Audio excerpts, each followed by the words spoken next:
Alright, so I just received my Road Top 8.8 screen from China. Actually bought this on AliExpress.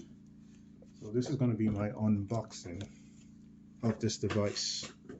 It seems to be fairly well hefty. It's kind of heavy, and it seems to be very well packaged. So I'm just going to use my blade in and see if I can open this up.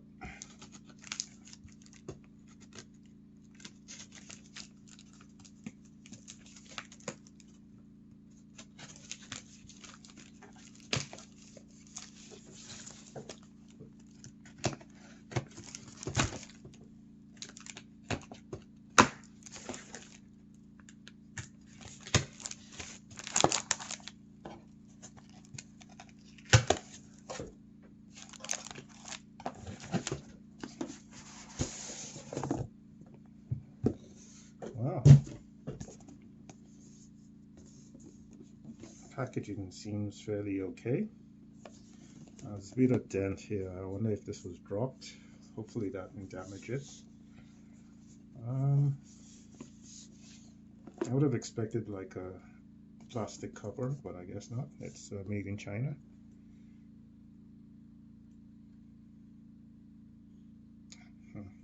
ubridge@outlook.com, Germany. Interesting. Portable Carplay receiver. UK rep. Oh, so they have a distributor in the UK. Manufacturers Zhangjiang Dutuo Technology Limited Company. Zhangjiang, Guangdong. So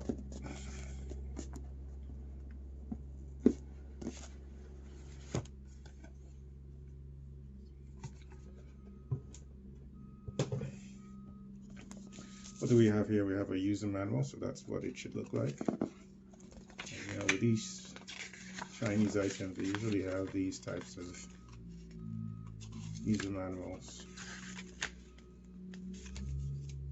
Looks okay. And that's the device. It's actually smaller than I thought. I mean, the height, I thought it was going to be bigger. And I'll just put this aside and look at what else is in the box. Oh, so nice packaging. So I don't think anything would have happened to it, even if it was dropped. It's really good. Some more packaging. What do I have here? Aux cable. Oh,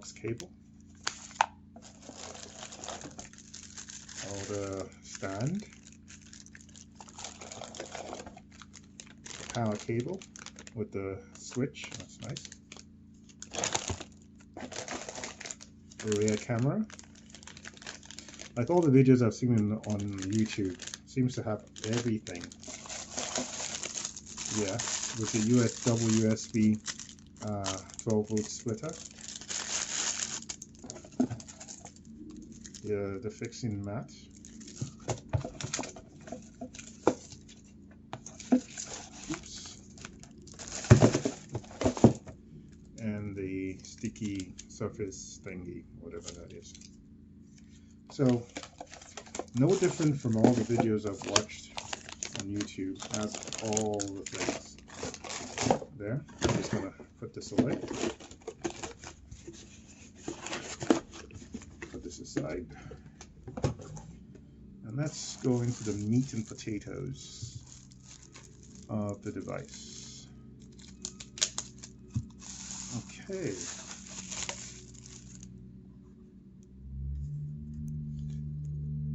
First off, I would say like the build quality, I mean, it feels heavy. It's not really that bad. The plastic is like clean. You don't see like wavy or badly molded plastic. Well done. So that looks good. I must say that the bezel at the bottom is a bit higher than the top. It would have been nice if you could get like very slim bezels, but so it's still a small screen nonetheless. Here we have the USB and TIFF. I think that's micro SD. I really wish it had a SIM card, but it doesn't. It should have a SIM card so you can just connect it, so it can have like Wi-Fi and all, 3G or 5G or whatever it is. Inbuilt speakers, I can see the inbuilt speakers here. It's the mounting bracket, and it's got the power, the audio, and the AV, which should be for the backup camera. Nice. So until I turn this on, I wouldn't be able to comment on the screen, but so far, I mean, it feels a little bit weighty. Feels like it's of significantly good quality, right?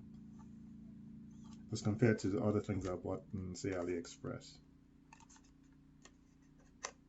So far, so good. So next video would be about, or I might just add combine the videos, would be me installing it and testing it in the car. Okay, bye. All right, so this is the Android Carplay Android Auto screen. It's like a tablet, really nice and sleek. The pack comes with the attachment, which you can attach to the glass or stick it to the dashboard, but I wanted a cleaner install, so I have this installed this way. And yeah, if you look back here, I have it attached to this thing which I use for a tablet. But here I'm going to switch it on now so you can see what it looks like. I have the switch right in my glove box, so it's easy to reach. And it's actually a it has the push button here. You can turn that on, and you'll see it comes on right there. I'm gonna close that.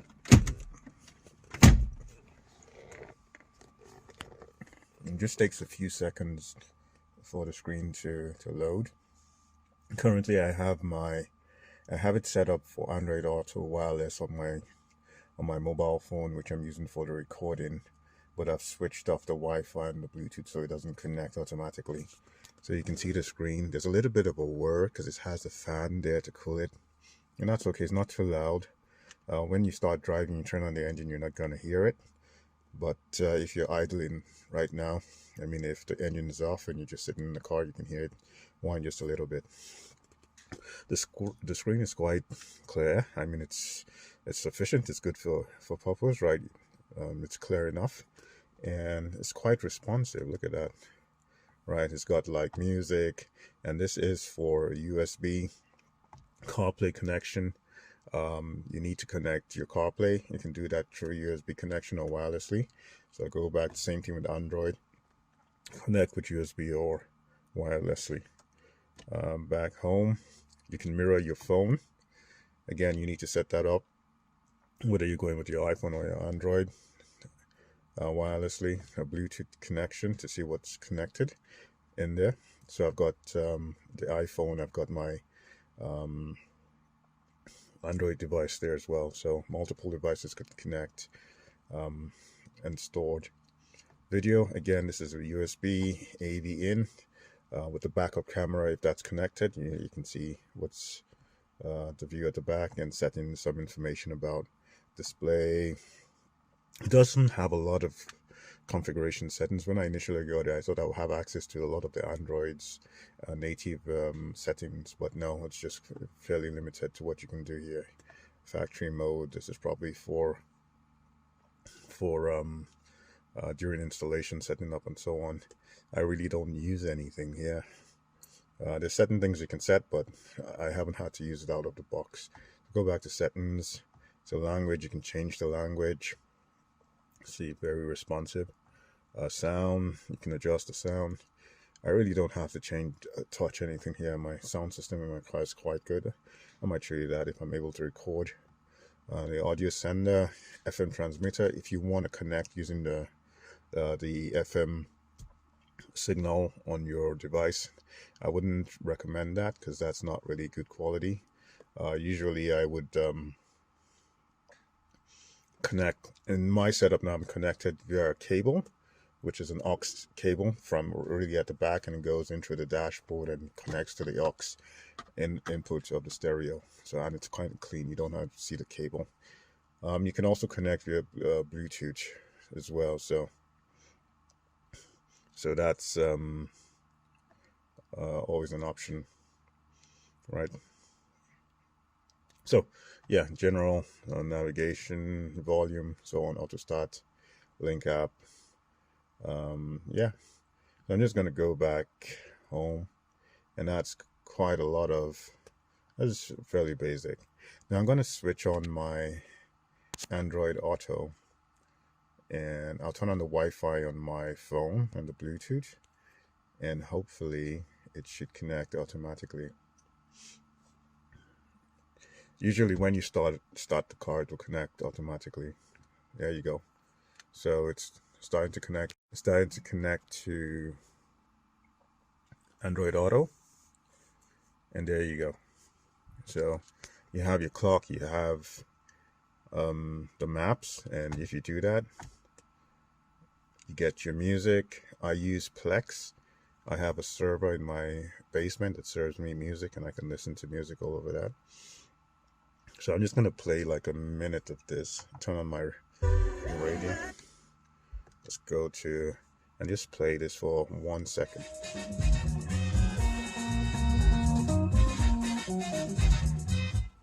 All right, so you see that, tap on the map, screen swaps. You have music on the right, you have your maps on the left. Let's go to music. Then you can search using Google for music, and obviously that goes through Spotify. Let's go home and see what apps I have via Android Auto. I have my Plex, Plex, phone, exit. Let's try that. Never tried that before. What does that mean? Oh, so that's how you get back to the main screen. I didn't know that. Okay, so back to Android Auto, and other apps, Elements, messages, Spotify, Skype, Teams, WhatsApp. So you can actually see WhatsApp messages. I wouldn't go with that. Yeah, you can see it as well. So WhatsApp messages. Let's go back here. And yeah, you can. So here we go. This is Spotify.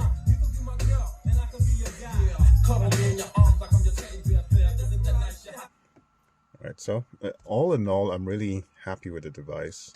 Nice and sleek. Looks a little bit, I mean, obviously it's not OEM, but it doesn't look really awkward, right? And I didn't want to change. You can get like an Android double DIN here, and you change the plastic, and but then you forgo the factory deck, and I didn't want to do that. So I'd rather keep everything factory with a factory deck and just add my addition here. And the plus is, if I need to change my car or move, I can always take this with me if I need to. So I keep the factory deck, and I have this here. So that's a little short review of the Road Top 8.8 Android CarPlay screen. Now it's really nice. I really enjoy it. When you're driving, it just feels so flexible to use. I mean, I'm really relaxed in my chair, and I can reach the screens, right? I can press the buttons, right? So it's really, really nice. And just return back to the main screen. If you want to watch a video via USB, you plug that in and all of that stuff. I would have really loved to be able to, I have to figure out a way to be able to watch YouTube on this. I don't know if CarPlay Android Auto allows you to do that, just because it's a video. Because I usually watch YouTube if I'm parked in the waiting for some, to pick up someone, or in a petrol gas station, and there's a little bit of a queue. I want to watch YouTube. I like to do that, but I haven't figured a way to do that yet. Not sure. Well, maybe with the screen mirror in this option, I can do that. So anyway, so that's a short review, and I hope you liked it. And I really think it's a great device. What I would say are the things that could be improved on, if they could introduce like a SIM card slot. Um, well, I don't know, because you're using Android Auto and CarPlay, so you're actually feeding your data and internet connection through that. So perhaps that's why it's not there. But if you wanted to use it independently of your phone, and you had other options for interfaces, right, like a browser and things like that, like going back to just a plain old Android interface, then I guess a SIM card would be useful. What else? Much more ability to access Android, native Android settings, I think would be useful. But again, I think it's based on the fact that the intention is to use it for CarPlay and Android Auto, which limits what you can do and provides you the essential things for a driving experience. That's, um, I guess, the point. But yeah, all in all, I think it's okay. And I'm really happy with the device. I've had it for about a week now. And I'm really, really pleased with this device. Prior to this, I used to have a tablet. I had like a Nexus 7 that I converted to use as an Android tablet, and I had the Samsung tablet, and they were really awkward. In winter, it will be too cold and it will shut down. In summer, it will be too hot and it will shut down. So that wasn't working well for me. This is purpose built for car dash. When it's cold, it should work. When it's hot, it should work. It has the inbuilt fan to keep the chips and the board cool. So that's great. Happy with this. It brings my car. I really like my car. It's 2006 BMW. It's an old car, right? But I like it, and I have no intentions of changing it. But I wanted to bring it up to a little bit of a modern feel and use, like with the music and all of that stuff. So this has done it for me. Really happy with it. Makes me feel like I'm going to keep this car longer. Um, yeah, yeah. So thank you for watching, and I hope you did like my review of this little device. Thanks. Bye.